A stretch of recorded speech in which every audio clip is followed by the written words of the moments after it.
तो बहुत पुराना लीज है, मैंने अभी 1 साल पहले लीज करवाया है। जब वो लीज नहीं हो रहा था तो गवर्नमेंट ने क्यों डीसी ऑफिस से मोहर लगवाई, क्यों पैसे लिए? तो किसी ने लीज नहीं किया ना भाई, घर में तो। और वो ये बोल रहे हैं कि तोड़ जाएंगे, तोड़ देंगे, गाड़ी आएगी। पूरे मेरे पास मुकम्मल पेपर है, पूरे कागजात मौजूद है।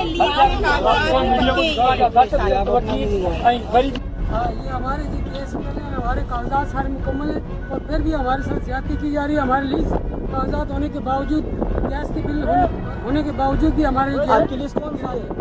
लीज कौन सी है आपकी? केएमसी की लीज है, तो ये तो केएमसी वाले तो तोड़ रहे हैं जगह। तो उनकी यही तो ज्यादती कर रहे हैं हमारे साथ कि हमने आराम नहीं खिलाया इनको। हम आराम खिला देते इनको, फिर ये नहीं तोड़ते। हमने आराम नहीं खिलाया, हमारे लीज पेपर मौजूद है हमारे पास, दिखाया भी, दिखाने के बावजूद तोड़े। ये भी इसको कौन भरेगा? हमने तो पता ही कोई पूछने वाला नहीं हम गरीबों को। गरीब यहीं पे प्लाट लेगा ना, गरीब की जितनी गुंजाइश हो यहीं लेगा, वो कोई डिफेंस में थोड़ी खरीदेगा जाके। समझ में नहीं आता हम गरीब लोग कहाँ जाए। हमें ये तो मार दो फिर हम सब गरीबों को। ये तो मुल्क अमीरों का ये स्टे है, कंटेम्प्ट ऑफ कोर्ट किया है। कोर्ट का जो है इन्होंने वो किया है, उसको वायलेशन की है कोर्ट की।